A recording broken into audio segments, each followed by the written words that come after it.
মানে আমি দেখো এইটা এইটা দেখো এইটার জন্য করতেছি। তারপর দেখো অধিবৃত্ত হবে না, নেগেটিভ হয় না। তারপর দেখো উত্তর হবে এইটা। মানে যদি আমি এইটা প্রশ্ন করতাম উত্তর হতো এইটা, বাট যদি প্রশ্ন করছি ওইটা উত্তর হচ্ছে 100% বৃত্ত, রাইট? হ্যাঁ, তোমরা কারেক্ট, তোমরা কারেক্ট। এফ এর মান বলে 8, এক বেড়া লেখছে, কি জানি লেখছে ভাই, এফ এর মান তো মনে হয় 8, এই শিখাইলাম সাইবা, এফ এর মান 8 এই শিখাইলাম ভাই, এই শিখাইলাম। এফ কারে বইছে, এটা ওয়াই হবে, এটা ওয়াই হবে। এফ হচ্ছে 2y, ঠিক আছে, 2x 2y এর সহগ। হ্যাঁ, 2y এর সহগ কত? 4 না? 4 হবে, 8 কিন্তু না, 4 হবে। ঠিক আছে, চুপ দিয়ে শেষ করে ফেলবো। ঠিক আছে রজত কান্তি, মাফ করে দিলাম, যাও। প্যারাবোলা আমরা করবো নেক্সট ক্লাস থেকে, আজকে আমরা প্যারাবোলা করবো না। আমরা নেক্সট ক্লাসে প্যারাবোলার ম্যাজিক দেখবো, কোথা থেকে প্যারাবোলা আসছে। হ্যাঁ, কোথা থেকে প্যারাবোলা আসছে। এইটা হচ্ছে প্যারাবোলার, প্যারাবোলা যে আমাদের বাস্তবে কত ইম্পর্টেন্ট সেটা হচ্ছে এই দেখো, ঠিক আছে দেখো। তুমি জানো যে আল্লাহর দুনিয়ায় এই ডলফিনরা যখন পানিতে সাঁতার কাটে লাফ দেয়, তখন তারা যেই পথে লাফ দিয়ে চলে, এটা perfect parabolic form, parabolic shape. তো ম্যাকডোনাল্ডসের এম প্যারাবোলিক শেপ, তারপরে তোমার এই সিডনি স্কয়ার যেটা আছে ওটা প্যারাবোলিক শেপ। তার মানে এটা একটা বিউটিফুল শেপ। এবং প্যারাবোলা হচ্ছে এমন একটা শেপ যার একটা ফোকাস থাকে।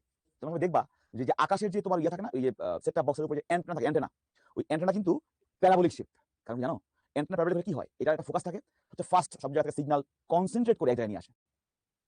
সো এই পর্যন্ত আজকে থাকবে, কোনো হোমওয়ার্ক তোমার কিছু থাকবে না। আমরা লাস্ট এরপরের দিন প্যারাবোলা শুরু করবো, প্যারাবোলা দেখবো। This is the last part, পড়া দিব সামনে দিন আছে, আজকে নাই, আজকে ক্লাসের টাইম শেষ, আর কিছু করবো না। সো আই থিঙ্ক ম্যাথস করবো, চেষ্টা করবো প্যারাবোলা একদম বেসিক পার্ট থেকে শুরু করার জন্য। সবাই ফোকাস, ক্লাসের মনোযোগ দেওয়া খুব জরুরি। হ্যাঁ, প্রথমে দেখো জেনারেল ইকুয়েশন অফ প্যারাবোলা। তোমাকে বলছি পৃথিবী সবকিছু করার আগে তোমাকে একটা সাধারণ সমীকরণ লাগবে। যেমন আমি সাধারণভাবে, যেমন আমি সাধারণ অবস্থায় আমার চেহারা হচ্ছে এরকম, যখন আমি রেগে যাই, যখন আমি হাসি, তার আমার একটা ফেসিয়াল কনস্ট্যান্ট এক্সপ্রেশন আছে, সেটাই হচ্ছে প্যারাবোলা এক্সপ্রেশন। তো সেটা আমাকে দেখতে হবে জেনারেল এক্সপ্রেশনটা কেমন, তারপর সেটাকে বিভিন্ন জায়গায় নিয়ে গেলে গ্রাফ শিফটিং করলে এটা চেহারা কেমন হয়।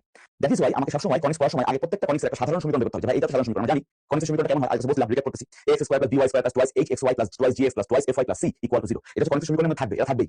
এখন পরবর্তীর মধ্যে থাকবে, তাই না? তো এখন পরবর্তীটাকে এর থেকে বেটার কোনো সাধারণ একটা সমীকরণ আনলে কেমন হবে, এটা হচ্ছে মেইন ফোকাস আমার। ঠিক আছে, এটা করার জন্য তোমাকে আমি একটা রিকোয়েস্ট করবো, সবাই আমার গ্রাফ রাখো, প্রত্যেকে আমার গ্রাফ করো, আমার সাথে সবাই থেকে থেকে গ্রাফটা ড্র করো আগে। আমরা এক্স অক্ষ ওয়াই অক্ষ আঁকছি, আমরা এক্স অক্ষ এবং ওয়াই অক্ষ আঁকছি। আমি এটাকে নাম দিলাম এক্স অক্ষ, এটাকে নাম দিলাম ওয়াই অক্ষ। এখন চিন্তা করো এটা হচ্ছে মূল বিন্দু, অরিজিন, মূল বিন্দু বা অরিজিন। ও এটা হচ্ছে 0 0, হ্যাঁ 0 0 পয়েন্ট। আচ্ছা, এখন আমরা একটা প্যারাবোলা চিন্তা করি, সাধারণ যদি প্যারাবোলা বলা হয়েছে, সাধারণ প্যারাবোলা বলা হয়েছে, সেটা আমরা কিরকম করবো এবং অসাধারণ হলে কেমন করবো, এটা হচ্ছে মেইন জিনিস। আচ্ছা, প্রথমে এটা এটা এটা রাখো, পাশে আরো একটা গ্রাফ আঁকো, পাশে আরো একটা গ্রাফ আঁকো। হ্যাঁ, ওই গ্রাফটাতে তুমি একটা নাম দাও, ধরো তোমার এটা হচ্ছে তোমার এক্স অক্ষ ওয়াই অক্ষ, আর এটা হচ্ছে এক্স অক্ষ, এটা হচ্ছে ওয়াই অক্ষ। ফাইন। এখন আমরা চিন্তা করি যে কনিক্সের সমীকরণ বের করার বেসিক কনসেপ্টটা ছিল, এটা যে জায়গায় হোক কেন, মনে করো এইটা হচ্ছে একটা প্যারাবোলা, সাপোজ এইটা হচ্ছে একটা প্যারাবোলা, পরবর্তীটা একটা তোমার শেপ, এইটা হচ্ছে তার শীর্ষবিন্দু। হ্যাঁ, তুমি এখানে একটা গ্রাফ ড্র করো যে এই পরাবৃত্তের তোমার ধরো এটা হচ্ছে তোমার পরাবৃত্তের অক্ষরেখা, তোমার এটা হচ্ছে পরাবৃত্তের অক্ষরেখা, এবং এইটা হচ্ছে তোমার পরাবৃত্তের দ্বিকাক্ষরেখা, হ্যাঁ ডিরেক্ট্রিক্স। তোমার এইটা হচ্ছে পরাবৃত্তের তোমার ফোকাস বা এস। আমরা কি জানি, যদি ধরো ওটা একটা সাধারণ অপশন, যদি এটা হয় তাহলে আমরা জানি কিনা যে কোনো কনিক্সের জন্য ফরম্যাটটা কি, ফরম্যাটটা হচ্ছে এসপি সমান পিএম। লাস্ট ক্লাসে আমরা বলছিলাম যে ভাইয়া একটা বিন্দু থেকে একটা সঞ্চারপথের দূরত্ব এবং ওই বিন্দু থেকে তোমার ডিরেক্ট্রিক্সের দূরত্বের রেশিওটা হচ্ছে ই, এক্সেন্ট্রিসিটি বলা হয়।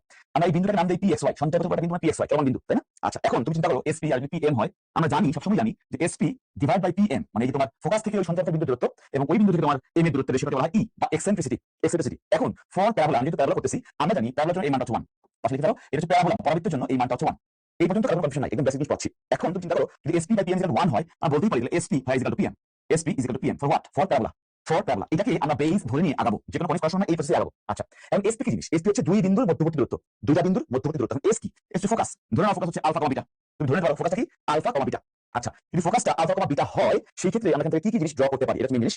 আর যদি ফোকাস আলফা বিটা না হয়, অন্য কিছু হয়, সেক্ষেত্রে আমরা কি ড্র করতে পারি, সেটা আরেকটা জিনিস। আচ্ছা, এখন তুমি বলো ফোকাস যদি আলফা বিটা হয়, সেখানে কি বলতে পারি, এসপি কি হবে, রুট ওভার দুই বিন্দুর মধ্যবর্তী দূরত্ব, যেটা x minus x1 whole square plus y minus y1 whole square তার রুট, তার মানে লিখতে পারি x minus alpha whole square plus y minus beta whole square. এটা হচ্ছে তোমার দূরত্বের ফর্মুলা, দুই বিন্দুর দূরত্বের ফর্মুলা। তাহলে এইটা যদি হয় দুই বিন্দুর দূরত্বের ফর্মুলা, পিএমটা কি, পিএম হচ্ছে বিন্দু থেকে রেখার দূরত্ব। আমরা সবাই জানি, আমরা সবাই এটা জানি, না জানলে জেনে রাখি যে এই একটা রেখা আর এই হচ্ছে একটা বিন্দু।